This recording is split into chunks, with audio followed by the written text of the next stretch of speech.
को मेरा नमस्कार।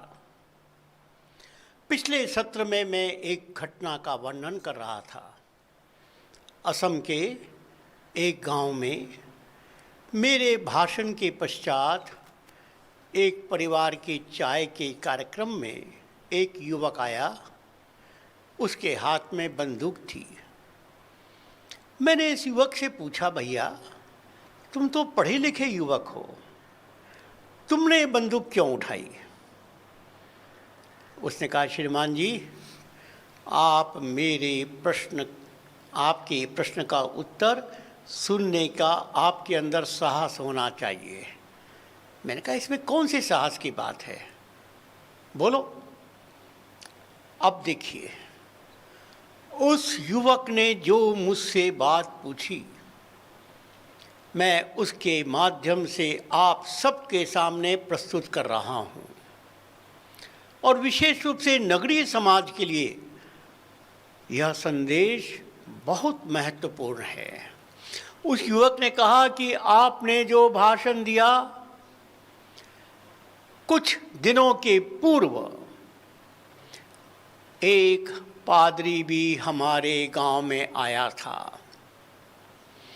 उसने भी हमारा यह वर्णन किया कि तुम लोगों ने भारत के लिए, उन्नति के लिए अपनी जमीन दे दी, जमीन को डुबोया, कोयला निकाला, लोहा निकाला, तेल निकाला, पूरे देश के उत्थान के लिए तुमने इतना बड़ा त्याग किया। लेकिन भारत ने तुमको क्या दिया?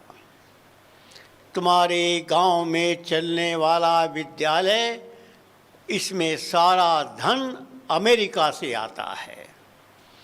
तुम्हारे गांव में चलने वाला अस्पताल, उसके लिए सारी दवाइयाँ जर्मनी से आती हैं। सारे कार्यकर्ता यूरोप से आए हैं। तुम्हारे गांव में एक भी अस्पताल, एक भी विद्यालय इस भारत ने नहीं दिए। तुमने भारत को सब कुछ दिया और भारत ने तुमको कुछ नहीं दिया। ये सुनकर हम सब युवकों का मन बहुत कमज़ोर हो गया। और तब उस पादरी ने हम युवकों को कहा, अरे युवकों, ये युवा जीवन शर्माने के लिए नहीं है। उठाओ एक बंदूक, चलाओ उस भारत की छाती पर गोली जिसने तुम्हारे साथ विश्वासघात किया। बोलिए, हमने क्या गलती की? मेरे पास इसका कोई उत्तर नहीं था। बात सच थी। देखो, भारत सरकार कहती है कि लगभग 2 करोड़ वनवासी परिवारों ने अपने जमीन, जो भगवान ने उनको दी थी, सब कुछ उनका था, वो जमीन, तो उस जमीन को भारत सरकार ने देश की उन्नति के लिए मांगा और उन्होंने दे दिया। उसी में माइंस बनी, उसी में बड़े बड़े डैम बने, उसी में विद्युत उत्पादन हुआ, वहीं से तेल निकाला गया, वहीं से कोयला लोहा निकाला गया। तो 2 करोड़ परिवारों ने अपना सब कुछ भारत सरकार को दे दिया। ये वैसे ही है कि किसी नगर के संपन्न परिवार को सरकार ये मांग करे कि आपका परिवार जो वस्त्र पहने हुए है, उस वस्त्र से ही सड़क पर आ जाइए, और आज के बाद आपकी पूरी संपत्ति, पूरा बैंक अकाउंट, पूरा कारोबार, पूरा घर सरकार ने अधिग्रहित कर लिया है देश की उन्नति के लिए। जितना बड़ा त्याग आपका माना जाएगा, उतना बड़ा त्याग 2 करोड़ परिवार कर चुके हैं और किसी ने विरोध नहीं किया, किसी ने प्रदर्शन नहीं किया, किसी ने हिंसा नहीं की। ये अलग बात है कि अब वहाँ पर ये साम्यवादी नक्सलवादी लोग पहुँच गए और उनको हिंसा के लिए भड़का रहे हैं। अन्यथा उन्होंने इस देश को अपना मानकर, भारत माता को माँ मानकर अपना सब कुछ लुटा दिया। लेकिन क्या ये लज्जा की बात नहीं है कि जिन्होंने तुम्हारे घर को रोशन किया, उस घर में दिए में तेल भी नहीं है, उस घर का कमरा आज भी अंधकार में है, जिसने तुम्हारे कारखाने चलाए, तुम्हारे बच्चों की पढ़ाई की व्यवस्था की, उनके बच्चे आज भी निरक्षर हैं। यह एक राष्ट्रीय अपराध है जिसकी सजा इस देश को मिल रही है। इस देश में आतंकवाद प्रारंभ हुआ तो तुलसीदास जी कह रहे हैं कि यदि शिव समाज को प्रसन्न रखो, हनुमान चालीसा के अनुसार अपना जीवन जियो, तुमको सब प्रकार के सुख की गारंटी मिल जाएगी। ये शिव समाज की स्थिति, अभी अभी एक घटना आप सब ने समाचार पत्र में पढ़ी होगी। महाराष्ट्र में एक पालघर नामक स्थान है। उस पालघर में पूरा वनवासी क्षेत्र है, गरीबी का क्षेत्र है। 2 साधु जा रहे थे, कोई अपराध नहीं, कोई घटना नहीं, केवल साधु को देखकर गांव वालों को लगा कि ये हिंदुओं के साधु हैं, हमारे दुश्मन हैं। बस पूरे गांव वालों ने इकट्ठा होकर उन 2 साधुओं की ऐसी क्रूर हत्या की कि उसका यदि वीडियो नहीं बना होता तो दुनिया को मालूम भी नहीं चलता।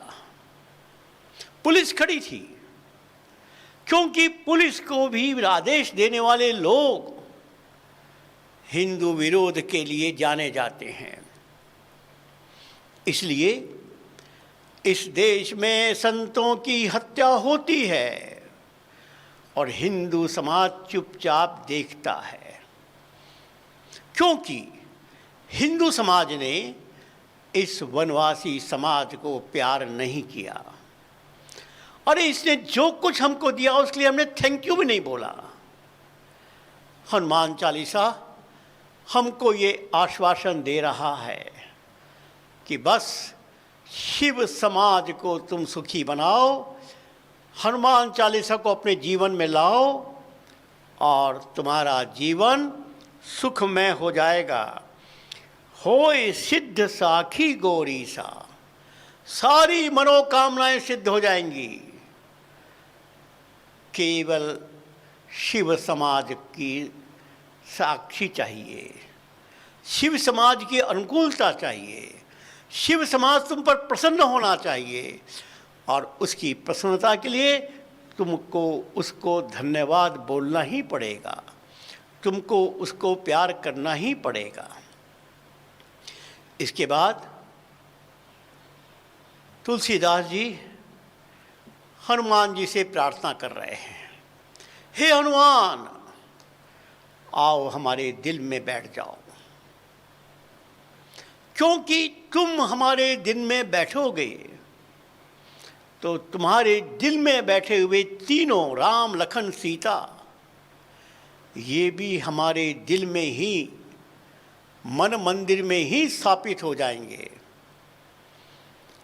देखिए, जैसे हनुमान चालीसा का प्रारंभ बहुत गरिमामय ढंग से किया, हनुमान चालीसा का समापन भी उतने ही गरिमामय ढंग से हो रहा है। तुलसीदास जी बहुत बड़ी बात कह रहे हैं। इस हिंदू समाज के मन में हनुमान बैठना चाहिए। हनुमान के मन में बैठे हुए राम लखन सीता ये मन मंदिर में स्थापित होने चाहिए। इसका अर्थ क्या है? मैंने पहले बताया, राम जी धर्म के प्रतीक हैं, सत्य के प्रतीक हैं, मर्यादा पुरुषोत्तम हैं, और धर्म का सेवक हनुमान है। हनुमान वह कार्यकर्ता है जो धर्म की रक्षा करता है, जो राम को भी भगवान बनाता है। लेकिन वो कब बनाता है? जब वो सीता के लिए संघर्ष करता है। सीता माने इस देश के प्रकृति संतान, इस देश का ग्रामीण भारत। जो ग्रामीण भारत को सुखी बनाएगा वही हनुमान कहलाएगा। जो ग्रामीण भारत रूपी सीता को लंका में रावण के बंधन से मुक्त कराएगा वही हनुमान कहलाएगा। और लखनलाल जी धरती की ताकत का नाम है। धरती की ताकत अर्थात लखनलाल जी शेषनाग के अवतार माने गए। शेषनाग धरती को धारण करने वाले माने जाते हैं। अर्थात जो मूर्छित हनुमान को, मूर्छित लक्ष्मण को संजीवनी बूटी लाएगा वही हनुमान कहलाएगा। आज वही काम एकल अभियान कर रहा है। हनुमान चालीसा मानो एकल अभियान का ही वर्णन है। एकल अभियान के माध्यम से जो हमारे कार्यकर्ता हैं उनको हनुमान बनने का प्रक्रिया इसमें गुजरना पड़ता है। उनके मन में यह ग्रामवासी सीता, इसके प्रति दर्द निर्माण होता है। और यह एकल अभियान अपनी पंचमुखी शिक्षा के माध्यम से धरती की ताकत जगाता है, मूर्छित लक्ष्मण को जगाता है। ये एकल अभियान अपने विराट रूप से असुरों का संहार करता है। ये एकल अभियान अपने विभिन्न प्रकार के आयामों से रावण का संहार करता है, लंका का दहन करता है। मित्रों, यह एकल अभियान प्रभु राम की क्रांति का अवतार है। यह कार्यक्रम क्रांति राम की का उद्घोष है। राम जी ने जो क्रांति की थी वह क्रांति आज एकल अभियान के माध्यम से हमको करनी है। और हमको करने का मतलब क्या है? कार्यक्रम क्या है?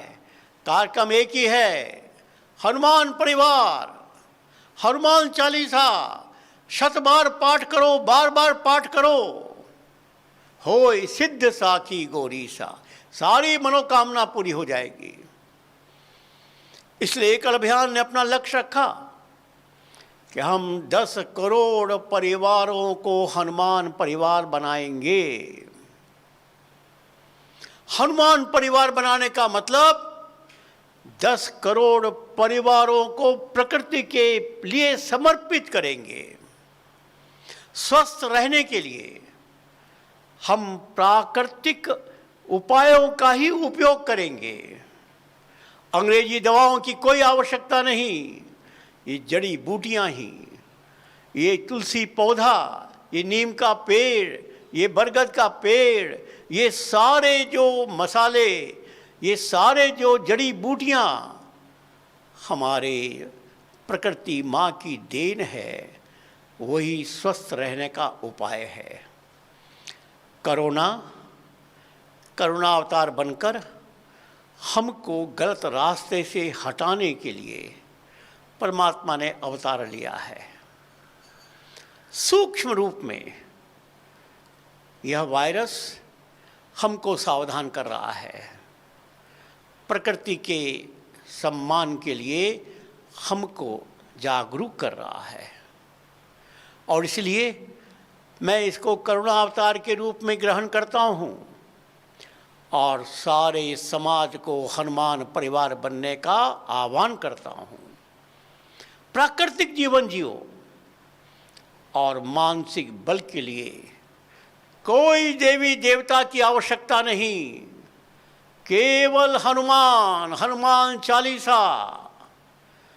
हनुमान चालीसा के पाठ से परिवार का युवा हनुमान बन जाएगा। कल्पना करो, 8 करोड़ परिवार जो गांव-गांव में रहते हैं, छोटे गांव में रहते हैं, 4 लाख छोटे छोटे गांव के 8 करोड़ परिवार, और गांव से आकर नगरों की शबरी बस्ती में रहने वाले 2 करोड़ परिवार, ये 10 करोड़ परिवार यदि हनुमान परिवार बन गए, हनुमान जी की सत्ता स्थापित हो गई, प्रभु राम की कृपा हो गई, बताओ फिर इस देश में कौन सी समस्या है जिसका समाधान इस हनुमान परिवार की मुट्ठी में नहीं होगा, जिसका समाधान इस एकल अभियान की मुट्ठी में नहीं होगा। आर्थिक समस्या, अरे आर्थिक समस्या का तो एक ही मार्ग है, उत्पादन। और उत्पादन 2 प्रकार के, उद्योगों के या खेत से।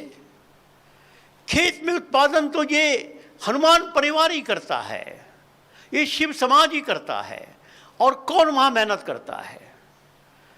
और उद्योगों में भी पसीना तो इसका ही बहता है।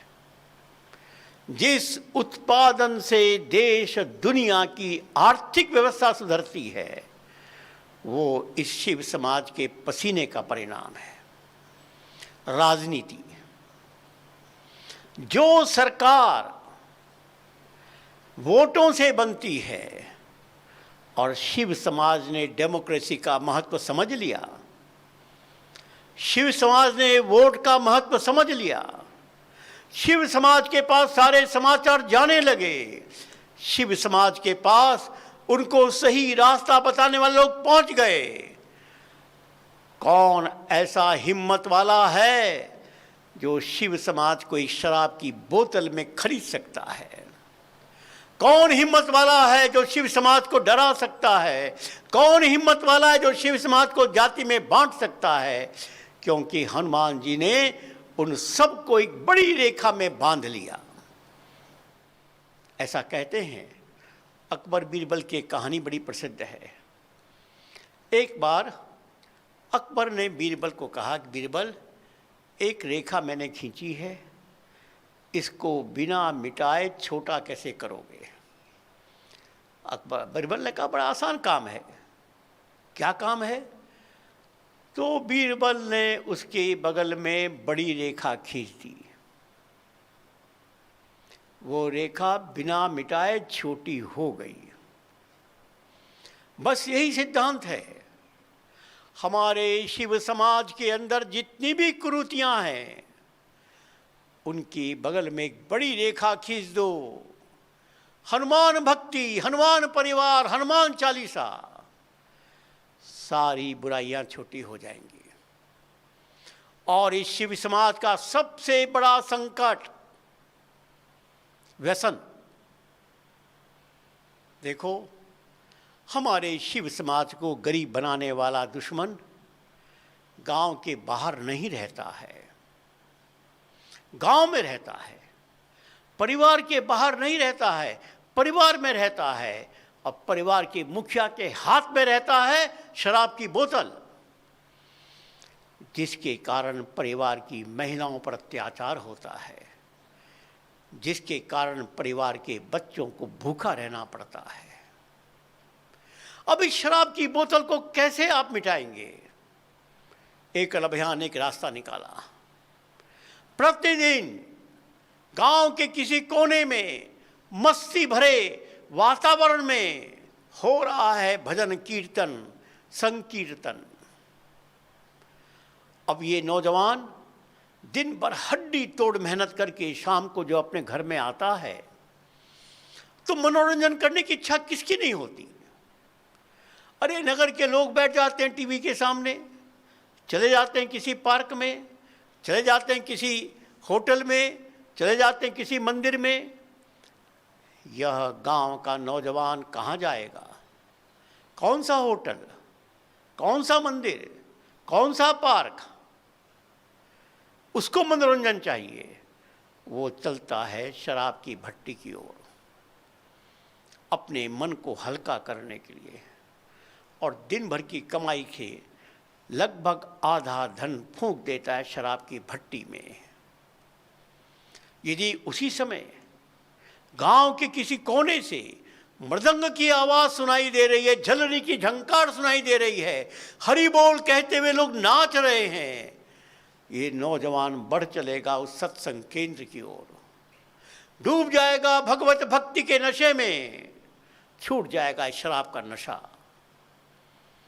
और शराब का नशा छूटते ही उसके घर के बच्चों के शरीर में कपड़े आ जाएंगे, उनके बच्चों की शिक्षा की व्यवस्था हो जाएगी, उनके घर के माता बहनों का सम्मान हो जाएगा।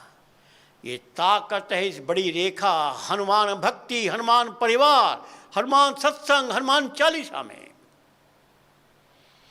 और इसीलिए तुलसीदास जी ने इस देश के सभी हिंदू परिवारों को कहा कि जाओ इस हनुमान परिवार के माध्यम से, हनुमान चालीसा के माध्यम से सबका दिल जीतो। अरे हमारे जो कुछ भाई गलती से चले गए, हमारे समाज से धर्मांतरण हो गया, उस धर्मांतरण को वापस घर में लाने के लिए और कोई उपाय नहीं है, केवल प्यार करो, केवल उनका इतिहास याद कराओ। मेरा प्रारंभिक जीवन उड़ीसा में बीता। उड़ीसा में एक स्वामी लक्ष्मानंद सरस्वती थे, और उड़ीसा एक गरीब प्रदेश है। वहाँ एक फुलवानी जिला है जिसको अब कंधमाल जिला कहते हैं, और वो जिला एक ऐसा जिला है जहाँ कोई रेलवे स्टेशन नहीं है, जहाँ कोई कारखाना नहीं है, जहाँ कोई बड़ा बाजार नहीं है, कोई व्यापार नहीं है। पूरा समाज, कंध समाज अर्थात वनवासी समाज, SC ST समाज, उस समाज में स्वामी लक्ष्मानंद सरस्वती जी ने अपना आश्रम बनाया,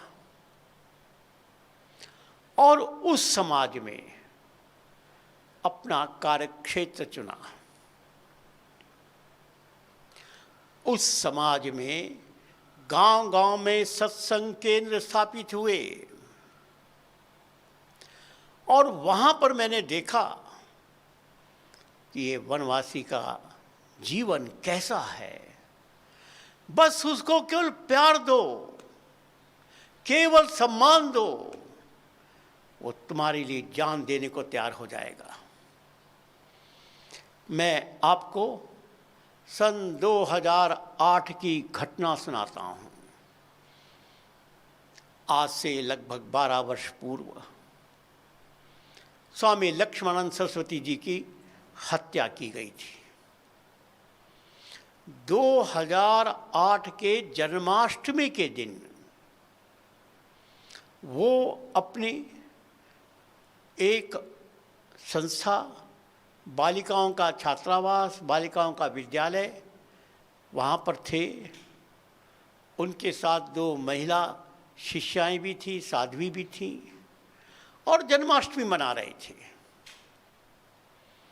उसी दिन रात को चर्च के नेतृत्व में साम्यवादियों का एक ग्रुप आता है और स्वामी जी और उनके 2 शिष्यों की बर्बर हत्या कर देता है।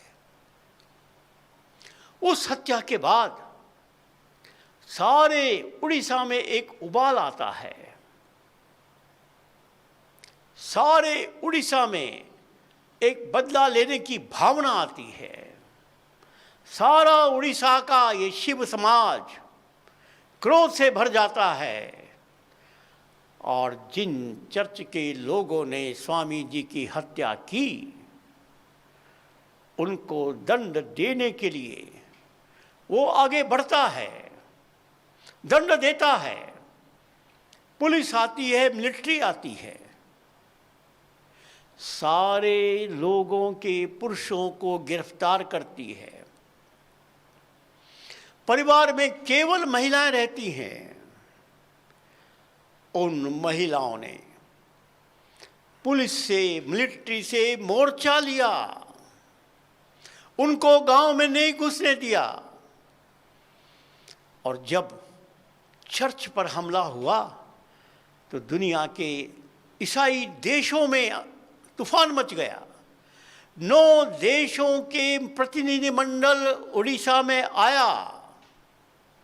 सरकार, उनका समर्थक सरकार थी और उस सरकार के निर्देश में या संरक्षण में उसका दौरा हुआ, लेकिन किसी गांव में नहीं घुस पाया।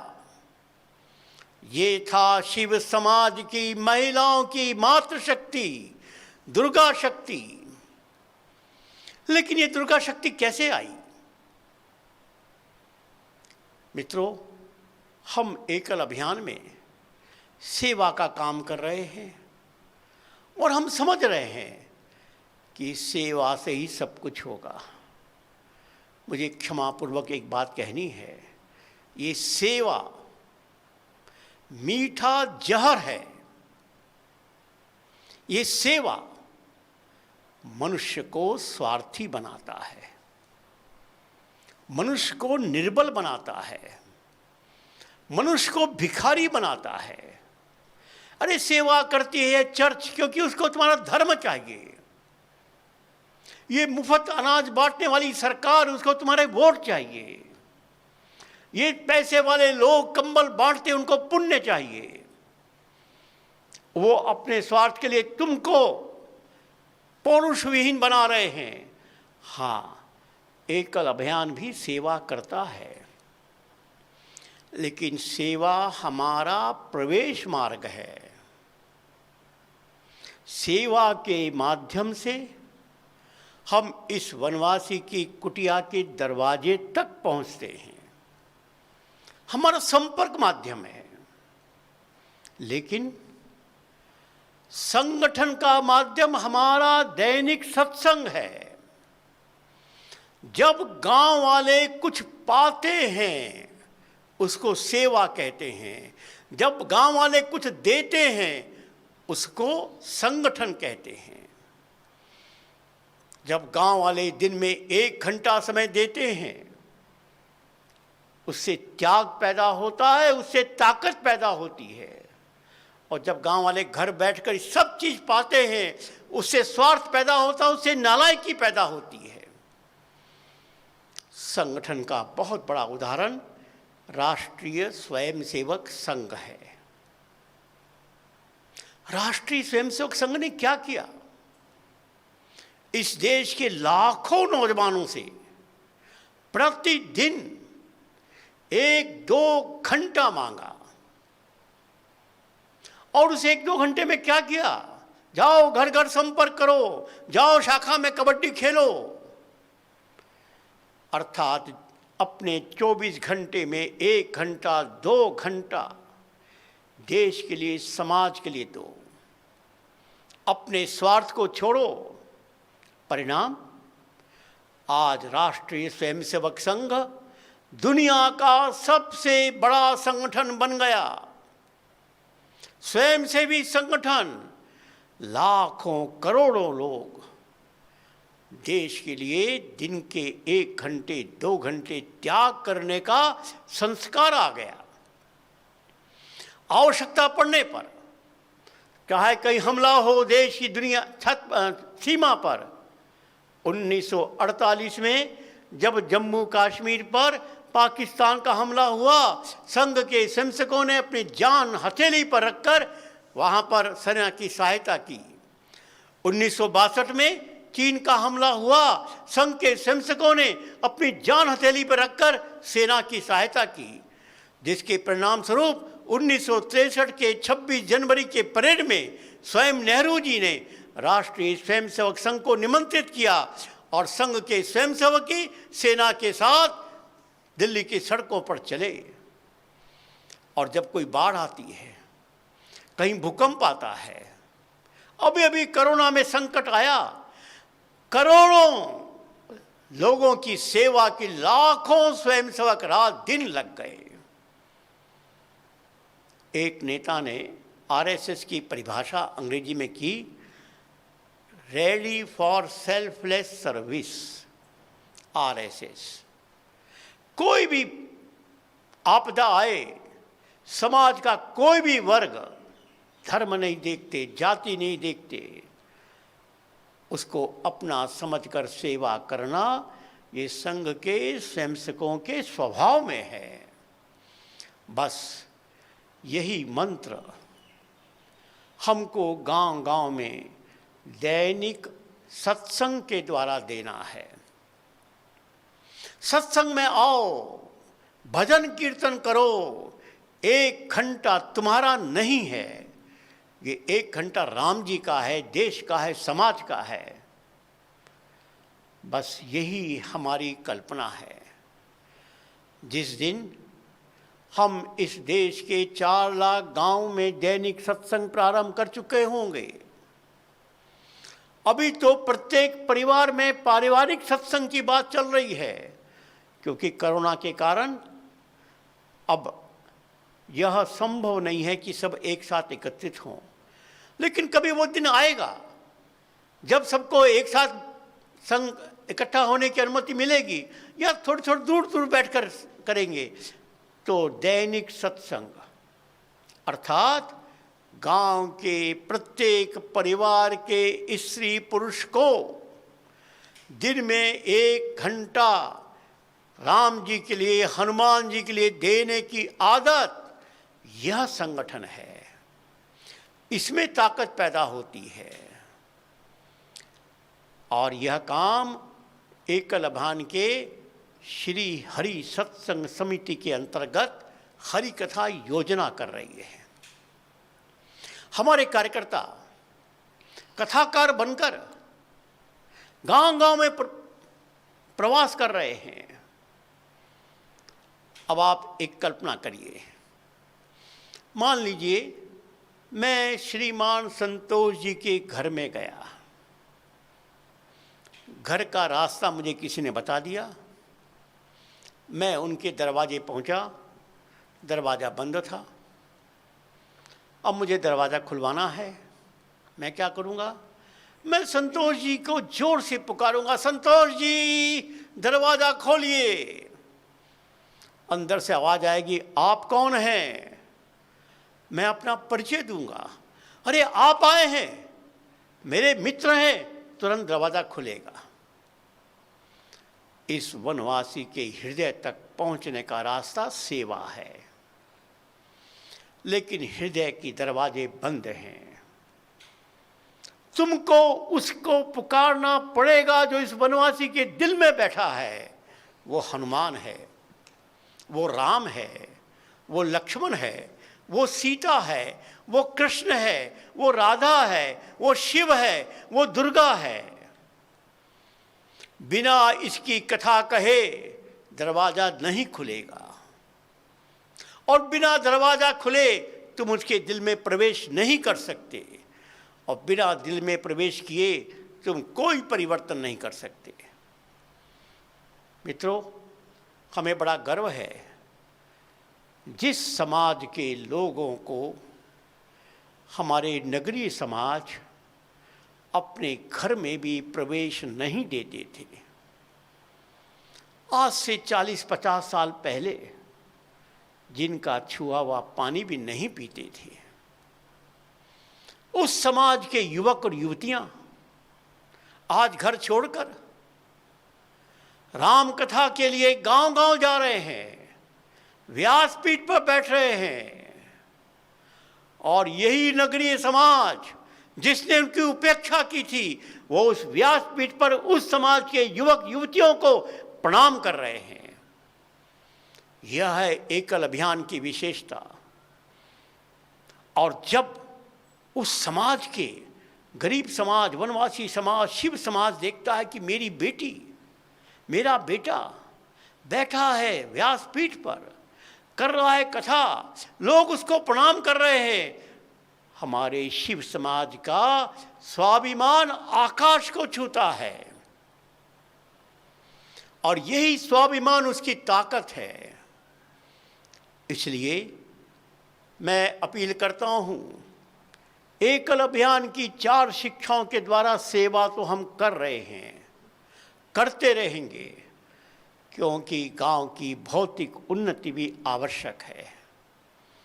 लेकिन हमको मालूम है कि ये 4 शिक्षाओं के द्वारा होने वाला परिवर्तन हृदय परिवर्तन नहीं है। केवल भौतिक उन्नति का कुछ मार्ग है, हृदय परिवर्तन का मार्ग श्री हरि सत्संग समिति द्वारा चलाई हुई इस हरि कथा योजना में है।